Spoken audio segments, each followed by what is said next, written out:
అన్నిటికన్నా ఇంట్లో అపారమైనటువంటి అశౌచముతో కూడినది ఏది? ఎప్పుడూ కూడా ఏ వస్తువుని పెట్టకూడదు ఏదో తెలుసా అండి?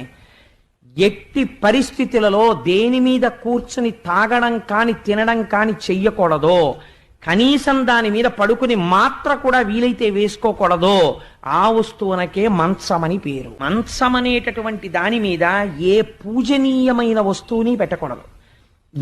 ఎవ్వరూ కూడా మంచం మీద కూర్చుని తినడం కాని తాగడం కాని చెయ్యకూడదు.